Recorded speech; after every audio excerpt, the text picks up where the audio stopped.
Benjamin Andrew Stokes ভক্তদের শেষ আস্থার জায়গা, দলের বিপদে সবচেয়ে বড় বন্ধু, প্রতিপক্ষের ঘুম কেড়ে নেওয়া এক আগ্রাসী সিংহ। পরিসংখ্যানের পাতায় নেই অগণিত রেকর্ড। ইংল্যান্ডে এসেছিলেন অভিবাসী হিসাবে, মদ পান করে রাস্তায় করেন মারপিট, এক ওভারে 4 ছক্কা খাইয়ে দেশকে বিশ্বকাপ ফাইনালটাও দেন হারিয়ে। এমন মানুষের এত ঠাড, দম্ভ, দেমাগ আসে কই থেকে? শুধুমাত্র নামটা স্টোকস বলেই হয়তো এমন ঔদ্ধত্য দেখানোর সাহস পান তিনি। স্টোকস আপাদমস্তক একটা খ্যাপাটে সিংহ, প্রাইড, ইগো আর দুঃসাহস যার মূল চালিকা শক্তি। হারকে বড্ড ঘৃণা করেন হয়তো, জয়ের ক্ষুধায় করতে পারেন যা খুশি। তার উপরে প্রতিপক্ষ যখন তার আত্মসম্মানে আঘাত হানে, তাহলে আর তাকে থামানোর সাধ্যকার। মাইটি ইংলিশ লায়ন্সদের ক্যাপ্টেনের দম্ভ ঠিক কতটা তা পুরে ছাই হয়েই বুঝেছে ভারতীয়রা। প্রথম ইনিংসে 44 রান, বল হাতে 2 উইকেটের সাথে অসাধারণ রান আউটে পান্টকে ফিরিয়ে ম্যাচের মোড় ঘুরিয়ে দেওয়া। ফের দ্বিতীয় ইনিংসে ব্যাটিংয়ে এসে 33 রানের সাথে বল হাতে 3টি কার্যকারী উইকেট। পঞ্চম দিনে একাই করেছেন 19 ওভার। এর মধ্যে প্রথম সেশনে টানা 9 ওভার এবং দ্বিতীয় সেশনে করেছেন টানা 10 ওভার। বয়সটা কিন্তু 34 ইতিমধ্যেই ছাড়িয়ে ফেলেছেন।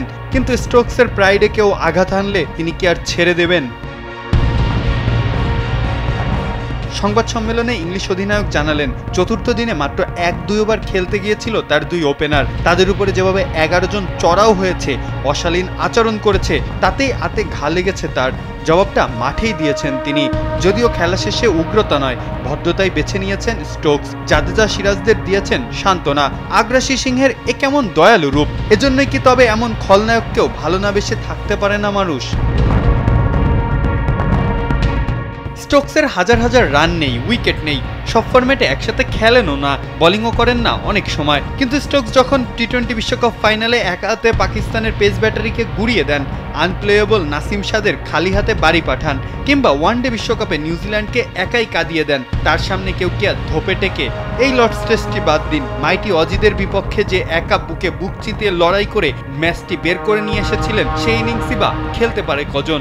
হাজারো ক্রিকেটারের যে এমন একটা ইনিংস খেলাই বড় স্বপ্নের কাজ। আপনার নামের পাশে হাজারো রেকর্ড থাকতে পারে, আপনি অনেক হাম্বল হতে পারেন, আপনি অনেক দিক থেকে স্টোকস থেকে ভালো হতে পারেন, but you just can't be him. He himself is a walking warrior. আপনার হাজারো সুপারহিরো তার সামনে লুটিয়ে পড়তে বাধ্য। স্টোকস এমনই, তাকে ঘৃণা করা যায়, ট্রল করা যায়, কিন্তু অস্বীকার করার সাধ্য এই তামাম দুনিয়ায় কারো নেই। মাহফুজা আহমেদ, কালবেলা।